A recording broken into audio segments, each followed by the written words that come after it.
pengertian produk penghimpunan dana. Produk penghimpunan dana ialah suatu kegiatan usaha yang dilakukan oleh bank untuk mencari dana kepada pihak deposan yang nantinya akan disalurkan kepada pihak kreditur dalam rangka menjalankan fungsinya sebagai intermediasi antara pihak deposan dengan pihak kreditur. Penghimpunan dana di bank syariah sendiri dapat dibagi menjadi 3 bentuk. Yang pertama yaitu giro, yang kedua adalah tabungan, dan yang ketiga adalah deposito. Prinsip operasional syariah yang diterapkan dalam penghimpunan dana masyarakat adalah prinsip wadiah dan mudorobah.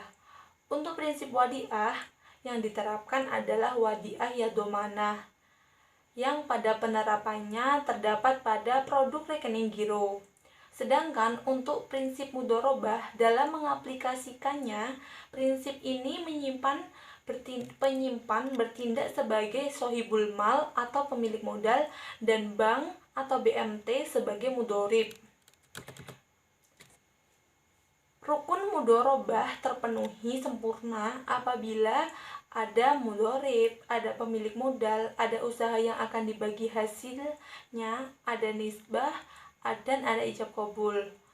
Prinsip mudorobah ini diaplikasikan pada produk simpanan dan simpanan berjangka. Berdasarkan kewenangan yang diberikan pihak penyimpanan dana, prinsip mudorobah terbagi menjadi 2 bagian, yaitu yang pertama adalah mudorobah mutlaqoh dan yang kedua adalah mudorobah muqayyadah. Pengertian mudorobah menurut bahasa mudorobah yang berasal dari al-khardu berarti al-khardu atau potongan karena memiliki pemotong sebagian hartanya untuk diperdagangkan dan memperoleh sebagian keuntungannya. Menurut istilah mudorobah adalah akad kerjasama usaha antara dua pihak di mana pihak pertama yang disebut dengan sohibul mal menyediakan seluruh modal sedangkan pihak lainnya menjadi pengelolanya. Landasan hukumnya yaitu berasal dari Al-Quran dan hadis. Rukun dari mudorobah yang pertama adalah pelaku atau pemilik modal maupun pelaksana usaha. Yang kedua adalah objek mudorobah, yaitu bisa dikatakan modal atau kerja. Yang ketiga adalah persetujuan dari kedua belah pihak atau biasa yang disebut dengan ijab kabul. Yang keempat adalah nisbah atau keuntungan. Adapun beberapa syarat dari mudorobah. Yang pertama adalah barang modal yang diserahkan pemilik modal berbentuk uang tunai. Selain uang tunai itu tidak diperbolehkan. Yang kedua adalah yang melakukan akad mudorobah mampu menyerahkan atau mengembalikan. Yang ketiga, persentase pembagian hasil keuntungan para pemilik modal dan pengelola jelas. Yang keempat, pemilik modal melafalkan ijab, misal, aku serahkan modal ini kepadamu untuk usaha. Yang kelima, bila mendapat untung, laba dibagi menjadi 2 persentase antara sohibul mal dan mudorib. Yang keenam, pengelola bersedia mengelola modal dari pemilik modal. Yang ketujuh, mudorobah berlaku sesama muslim. Boleh dengan non-muslim, syarat modal dari orang non-muslim, dan yang mengelola orang muslim. Yang delapan, pengelola tidak boleh melakukan mudorobah dengan pihak lain kecuali diizini oleh pemilik modal. Keuntungan tidak dibagi selama akad masih berlangsung, kecuali bila memang ada kesepakatan antara kedua belah pihak. C. Ketentuan tabungan mudorobah. Tabungan mudorobah merupakan simpanan yang hanya dapat ditarik dengan cara-cara tertentu yang disepakati. Tabungan ini dikelola dengan menggunakan prinsip mudorobah mutlaqoh, di mana pengelolaan dana sepenuhnya diserahkan kepada mudorib. Tabungan mudorobah tidak dapat diambil sewaktu-waktu karena merupakan investasi yang diharapkan akan memberikan keuntungan. Oleh karena itu, dana hanya dapat ditarik setelah akad berakhir. Berdasarkan fatwa DSN MUI, tabungan yang dibenarkan secara syariah adalah yang berdasarkan prinsip mudharabah dan wadiah dengan ketentuan sebagai berikut. 1. Dalam transaksi ini, nasabah bertindak sebagai sohibul mal atau pemilik dana dan bank sebagai mudharib. 2. Dalam kapasitasnya sebagai mudharib, bank dapat melakukan berbagai macam usaha yang tidak bertentangan dengan prinsip syariah dan mengembangkannya termasuk di dalamnya mudharabah dengan pihak lain. 3. Modal harus dinyatakan dengan jumlah dalam bentuk tunai dan bukan piutang. 4. Pembagian keuntungan harus dinyatakan dalam bentuk nisbah dan dituangkan dalam akad pembukuan rekening. 5. Bank sebagai mudharib menutup biaya operasional tabungan dengan menggunakan nisbah keuntungan yang menjadi haknya. Dan yang terakhir, bank tidak diperkenankan mengurangi nisbah keuntungan nasabah tanpa persetujuan yang bersangkutan. Sedangkan perbandingan antara tabungan mudharabah dan tabungan wadiah dapat dilihat dalam tabel tersebut. Perhitungan bagi hasil tabungan dilakukan berdasarkan besarnya dana investasi rata-rata selama satu periode perhitungan bagi hasil, di mana dana rata-rata tersebut dihitung dengan menjumlahkan saldo harian setiap tanggal dibagi dengan hari periode perhitungan bagi hasil. Selanjutnya, konsep bagi hasil dalam produk perhimpunan dana. Yang pertama, konsep bagi hasil.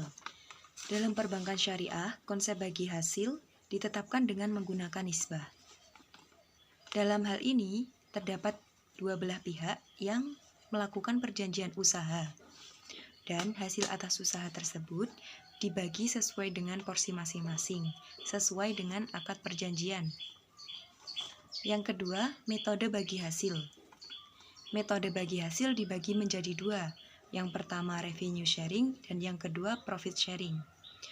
Revenue sharing yaitu bagi hasil yang didistribusikan dihitung dari total pendapatan bank sebelum dikurangi biaya-biaya bank.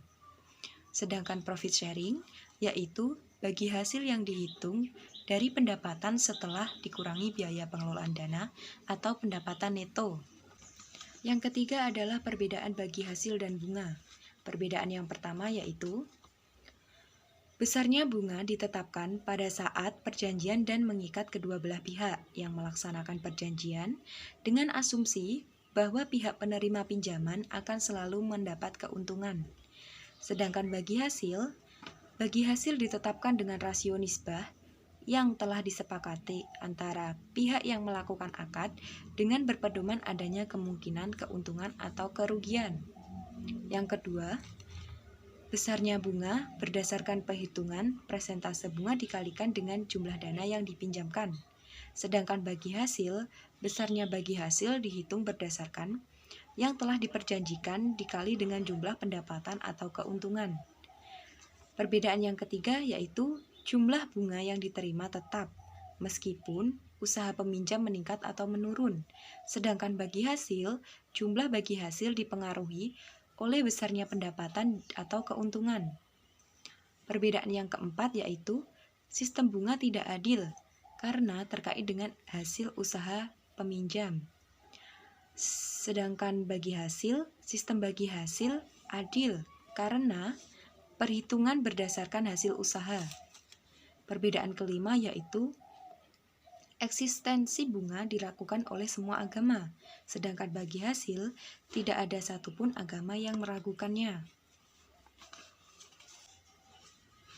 Yang keempat, faktor yang mempengaruhi bagi hasil di bank syariah. Yang pertama ada faktor langsung dan yang kedua ada faktor yang tidak langsung. Faktor langsung seperti investment rate, yaitu jumlah dana yang tersedia dan nisbah bagi hasil. Faktor tidak langsung seperti butir-butir pendapatan dan biaya mudharabah. Yang kedua, kebijakan akunting atau prinsip dan metode akuntansi. Selanjutnya ada implementasi wadiah dan mudharabah dalam produk perbankan syariah. Pertama yaitu giro. Dalam giro wadiah mempunyai ketentuan umum seperti dana wadiah dapat digunakan oleh bank untuk kegiatan komersial, hingga pemilik dana wadiah dapat menarik dananya sewaktu-waktu baik sebagian maupun seluruhnya. Sedangkan dalam giro mudharabah, bank syariah nantinya dari hasil pengelolaan dana mudharabah, bank syariah akan membagi hasilkan kepada pemilik dana sesuai dengan nisbah yang telah disepakati. Kedua yaitu tabungan. Dalam tabungan wadiah memiliki karakteristik seperti harta dan barang yang dititipkan dapat dimanfaatkan oleh yang menerima titipan, hingga produk tabungan juga menggunakan akad wadiah karena pada prinsipnya tabungan mirip dengan giro, yaitu simpanan yang bisa diambil setiap saat. Sedangkan dalam tabungan mudharabah, dalam kapasitasnya sebagai mudharib, bank syariah dapat melakukan berbagai macam usaha yang tidak bertentangan dengan prinsip syariah serta mengembangkannya. Yaitu deposito. Dalam bank syariah, deposito akan menggunakan akad mudharabah. Dalam deposito mudharabah mutlaqah, pemodal tidak memberikan batasan-batasan atas dana yang diinvestasikannya kepada pengelola. Sedangkan deposito mudharabah muqayyadah adalah kebalikan dari deposito mudharabah mutlaqah.